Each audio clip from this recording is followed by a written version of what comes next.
start out with some of the deflection. We've got 3 of us. We got the same multi-stick plus with the half-pound weights. Blair has got the regular shaft in the swing balance line. And all this bar is, it's a regular weightlifting bar, but it's got dynamic flexibility that adds a little bit more than this. You can add weights to this and use it in a weight training program, but you can also use it for some of these exercises. But this is going to offer him a little bit more resistance and a little bit more of a challenge as we go. So let's just start out with the 2 hands in the middle of the bar. We're just going to go with just a regular deflection, nice solid base, and you want to get a good pull and a good push. So when you push, you want to drive those hands into the floor, keeping a light grip pressure. We're going to go for about 15 seconds. Ready? Let's go.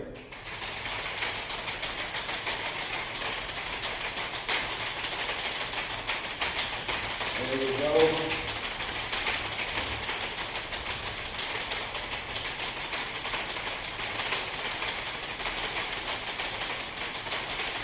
And relax right there. We'll take about 5 seconds off, and we'll just go up to a little horizontal plane, and we'll go straight out in front. And let's go. Larry, you're the oldest guy doing the exercise. You got the heaviest bar. You're a strong dude. Larry, you feeling that bar? Oh, yeah, baby. And relax right there. Good job. Now, I don't know about you guys, but I can feel a lot of tricep activation going on right there. Got some heat going on in it right now. Now we're going to go straight up overhead. We're going to do the same thing, get a good pull down and a good push up, working with some speed. And let's go. That's it.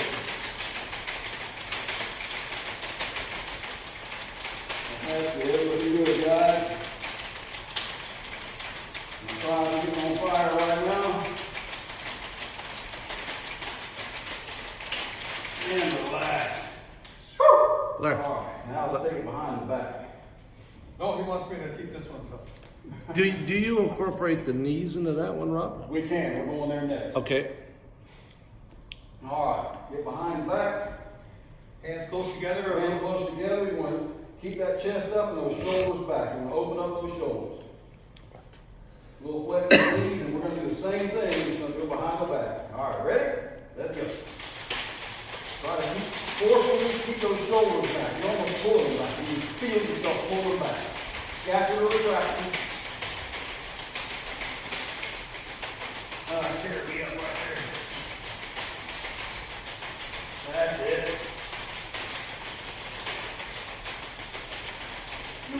All right. Woo! That's a good one. I'm on fire right there. All right, now right to Terry's point. Any of those moves that we just did, outside of the one in front, I would also incorporate, go through them again and get some lower body action into it. And we can measure that vertical force with the new V1 software too, by the way. Absolutely. So we can. We do with a stick in each hand. That's kind of what we've done on the pressure mat. We'll get on the mat and we'll measure those vertical forces. And I only had one guy so far to be able to reach 400 pounds of force to the floor. But he's a long drive guy, and he just knows how to put those feet down, drive them to the floor. Right on. But he's good at it. All right. Everybody ready? Let's take one hand this time. Now, any of these that we do with one hand, you can also, if you want to double up your pleasure, if you got 2 sticks, that's when we start to add the counter deflection. We'll start out with one hand. I'll give somebody 2 sticks, and they can do a couple of those moves just for the camera. All right, one hand. Again, get a little bit of elbow flexion, so you're getting a good tricep drive and a good bicep pull, and your shoulder's going to be activated as well. Ready? Let's go. Light grip pressure, driving that fist down to the floor. There you go. Everybody's got good posture. That's good. You're not leaning into the shoulder. Let's just take it straight out front.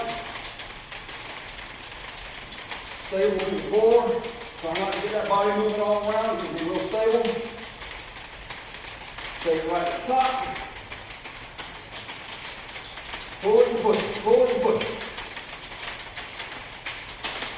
All right, watch yourself on the spread. Same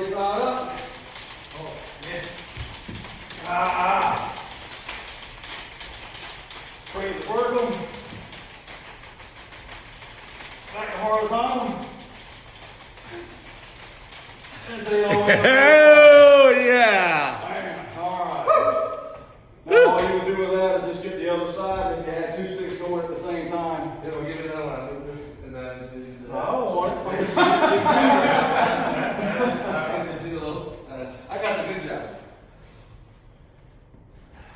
You don't want to, Rob? Hell no, it's too hard. Certainly gets the heart rate moving too. The heart rate is an enormous factor. We talk about the kids especially. You know, as old as I am, and I believe just probably about everybody in here, we grew up in an age where it wasn't as much, video gaming and stuff like that going on. We were outside playing. We were climbing trees, jumping fences, you know, running through the woods and stuff. And so we developed that coordination, and we developed, you know, a cardiac, a little cardiovascular fitness to where this generation today, they don't get that. You've got 6, 7-year-olds now, they've been sedentary for the most of their life. And to get them out there and get their heart rate pumping outside of, and I hated this when I was an athlete. As soon as the coach said, all right, we're going to run laps. Oh, God. I hate running laps. Yeah, I'd rather run some sprints, but I know the benefit of it, trying to get the cardiovascular in shape. This will help them get there without being bored to tears by running laps around the field or something. That's like good. that. It's not fun running. No, I hate Unless this you're a stuff. runner, but Yeah, I hate this stuff. So I fully understand it. All right, let's just start out. All we're going to do, and we're going to do this for the kind of for the presentation for the camera. So we're not going to go through the whole thing, like we did last time with the full time. All we're going to do is go double deflection, then we're going to counter it, and then we're going to take it to the front and counter it, and then I'm going to get goodness. Travis, if you're feeling up to it, because you're right here on the track, I'm going to get you to back up on the track, and I'm going to get you to do the counter deflection and walk with it, or hop with it, or do some kind of motion with it. So we might see that in action. That's good stuff. We get those feet involved. All right, let's just start out with this to begin with. All right, shoulders back, and going at the same time, just mirror each side, mirror each other. Right grip pressure. Driving those hands to the floor. Good. Counter. That's it.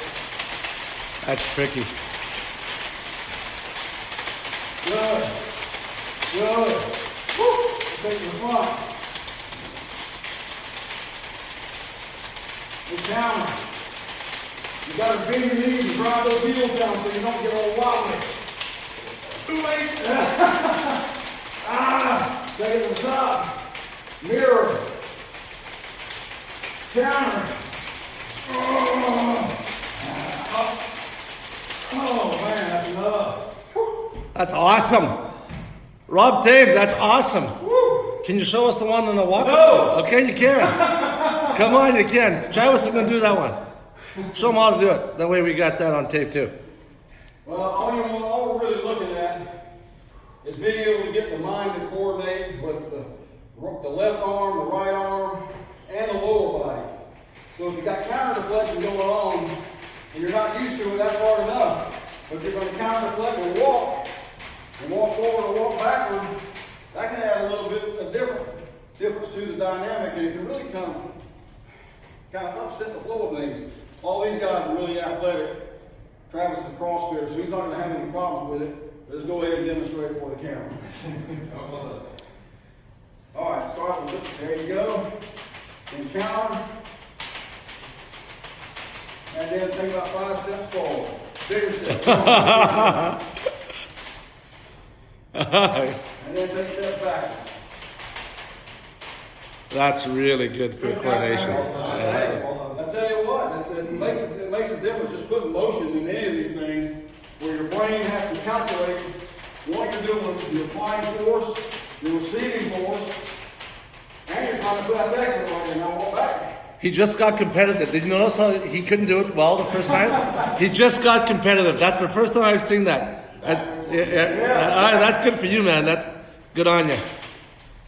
But that's all it is. But that proves the point.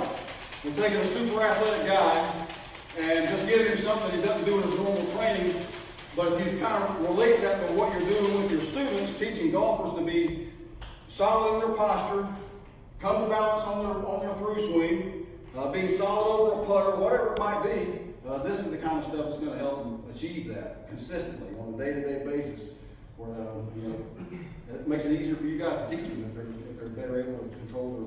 Well, what was the one on the side there where you did that too? That's kind of a Ken Taylor move. Yeah. Ken could explain this one a lot better than I do, because I don't know exactly how he came up with it. But I know that he showed William McGirt this at the PGA Merchandise Show, and he fell in love with it. And he just had a shoulder problem, and so he did the one that we started with, just kind of the compression to the front, and then he put William on this one right here, where he just kind of staggered his stance, kept his shoulders as square as he could. I can't keep mine super square and still keep my arm behind me, but to keep my arm behind me and square my shoulders up as much as possible, and start deflecting the bar, and then counter deflect it. And then after he went through a series of that, he went back to the 90-90 drill, and it helped him gain a lot of mobility in his shoulder. Really? Yes. That's what I'll be doing with you later on. Yep. That's that flare. There's a guy named Art Maffey in California, a gentleman named Art Maffey. He talks about foot flare. He thinks that's one of the secrets to the distance game, by the way. But he Flares them out? He flares them out, and it'll increase your rotation. But this guy is not a normal guy. He is a genius. He developed before the Apollo that landed on the moon. His job was to figure out the calculations to orbit the moon, and so by happenstance he loves golf. He's an elderly gentleman. Brilliant man. And so to his credit, you kind of validated in part what he was talking about. Excellent. So there's a multitude of things that we can do. You can apply these things. Blair, I'll take one of those. And you can put motion in these. We've done a little bit of that with Travis. But let's say we had some hurdles right here or a speed ladder, and we just wanted to be able to continue our athletic development and coordination with some muscular mobility. And all we would do is we would hold the bar tight on our hips. You could hold the bar on your back. You could hold it above your head. You can hold it in a number of different positions if you had to. You can suitcase carry them. But since I got one bar, I'll put it right on my hip, hold it tight. So I don't want the bar riding up and down. I want to keep it right on my belt button. I'm going to get a little good body posture, a little flex in my hips and knees. And I'm going to pretend that I've got some hurdles in front of me here, and I'm just going to hop over the hurdles. And if I hop over those, and then go through a dynamic motion, whether it might be a clean to a press, or it might be shoulder stability walk. It might be some of those deflection moves that we just did, and then return back down the track.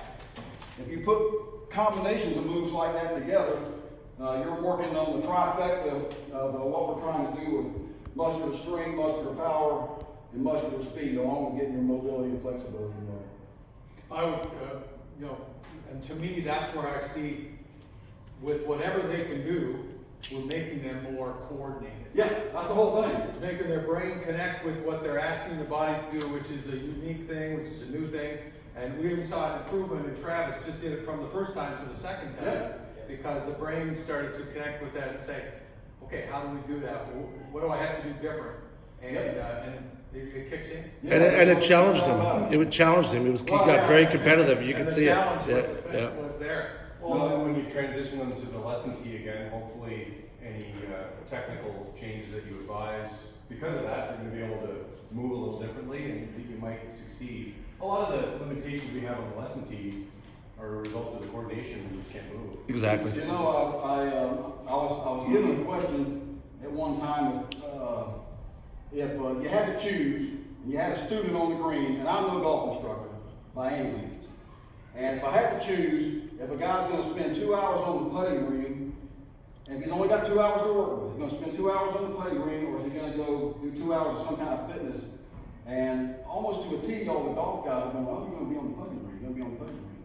And I said, well, maybe the putting is a factor, poor putting is a factor to do that he can't hold a consistent posture. Yeah. Maybe we ought to work on the fitness part of it, and then we'll work on the putting just a little bit less. We need to add a component in there to where somebody can be stable on their feet, keep their weight. However you teach putting, if you keep your weight inside, your heels, instead of getting a little sway to in or out, or you get some kind of hip rotation because you can't hold your posture right. So there's got to be a physical component in there to be able to make somebody, if they're a full putter, there might be a reason behind it than just drawing the putter back and through.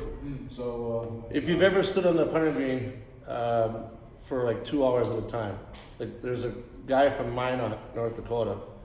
I can't remember his last name, but Mike was his first name. One of the best players to ever come out of North Dakota. He'd come up to Winnipeg and play the Manitoba Open, and he was a good friend of my dad's. And he would stand there and putt for 2 hours in a row, and he would stay. He wanted to show my dad that he could leave the impressions in the green. So I was about 12 years old.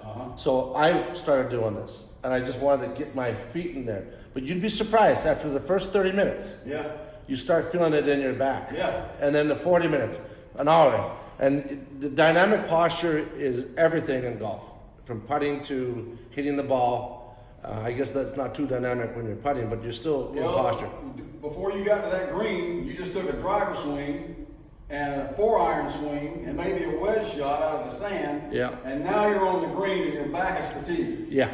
Well, the other thing that's important to note is that research has indicated that you will burn up to 60% more power if you walk too much in your toes. So the way you're doing this, the way you seem to find dynamic balance as you walk with those coordination drills. Otherwise, you can't do it.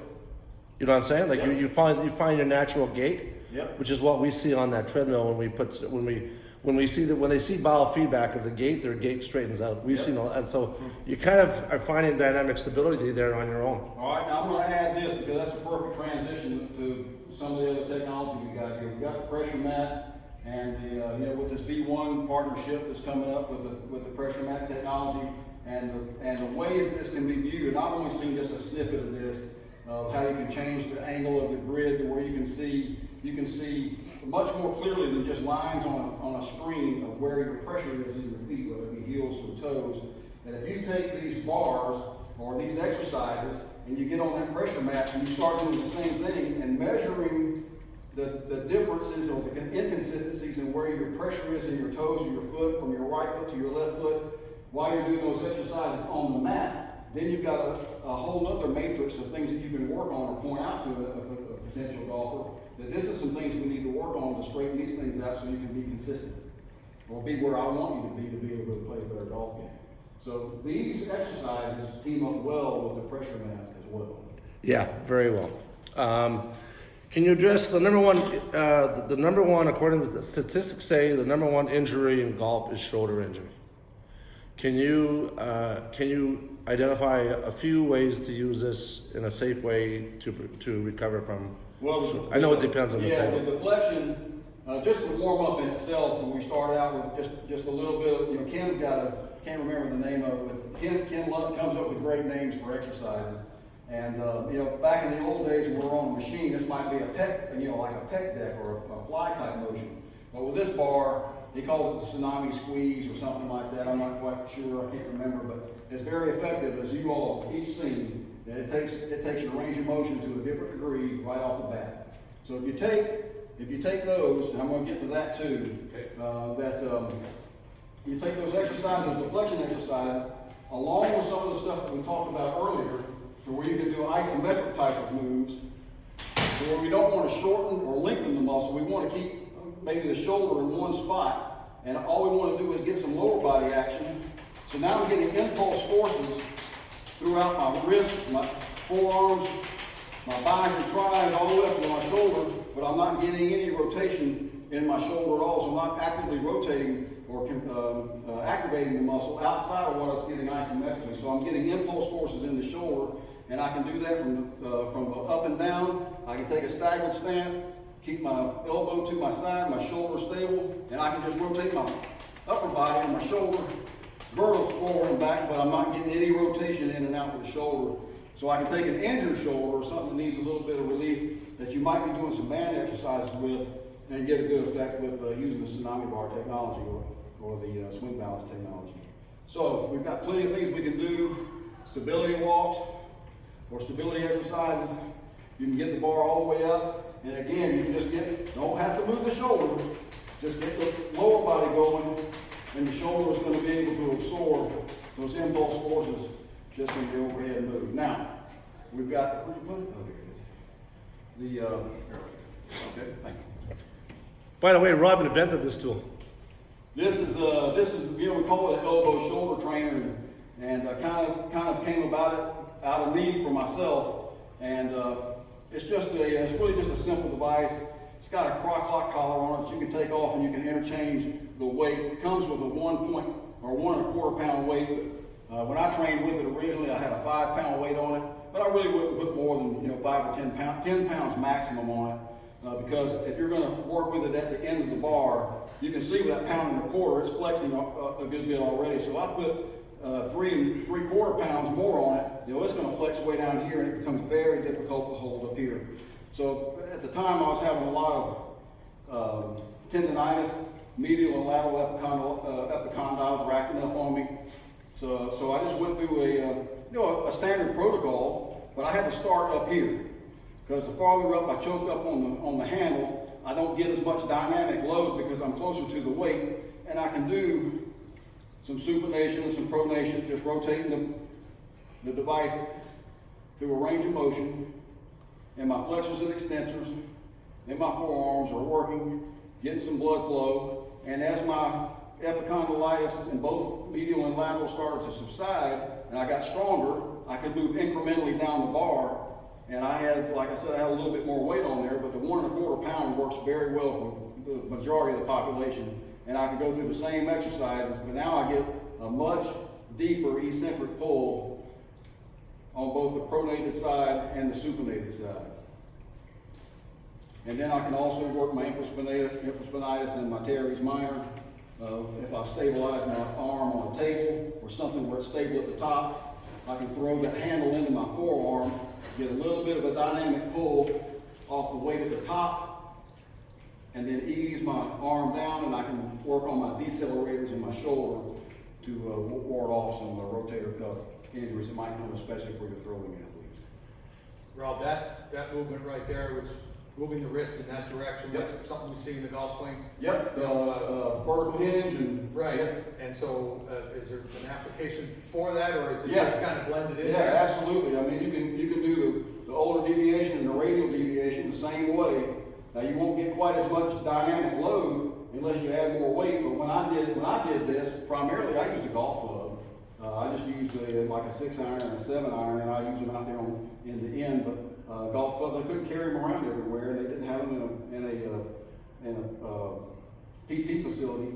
So it became much easier for me to use this. So I did the same thing with this device right here, Yep.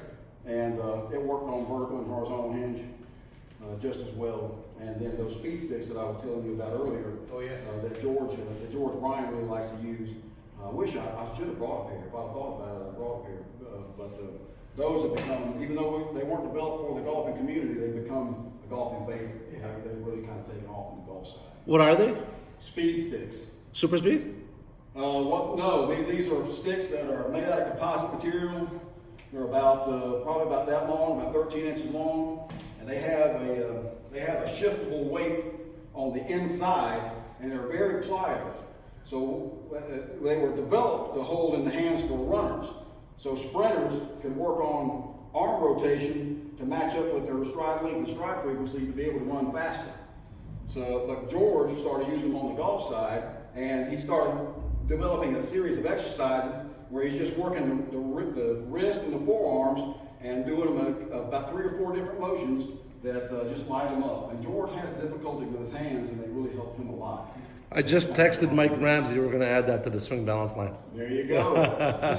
There you go. So those are the basic exercises that we can use for, and that was only 24 minutes in time. Yeah, that'll get you started. I mean, one of the great things about any of this technology is it's only limited to your own creativity. Right. Whatever you can come up with. I do a lot of offset work. We haven't really talked about that. I can take any of these bars and I can put weight on one end of it, and I can hold the bar on the other end, and now I can do stuff, rotational forces, to where I'm really working the stabilizers in my core or trunk, that I can't do with with any of these other applications that work much better with this on offset. We just wait on one end. How about shoulder turn? I'm interested in that. How do you, is there any applications for increasing shoulder turn? And who? In golf, shoulder turn. Shoulder turn? Well, outside of the kind of the stuff that Sean was talking about earlier, and he was just using the speed stick. Now, in fact, since you were doing that exercise, you take that, put it behind your neck, and do just what you were doing with the turn, and stop at the bottom. All right, now stay right there. Now, if he wanted to add something to this, being that he's got some pliability there, he can squeeze that in a little bit, and then release him and turn back. Like that? Yep, there you go.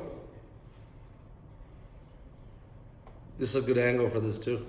And that's the lead leg squat action that you're practicing there too. Yep, now he can take that and Sorry to interrupt.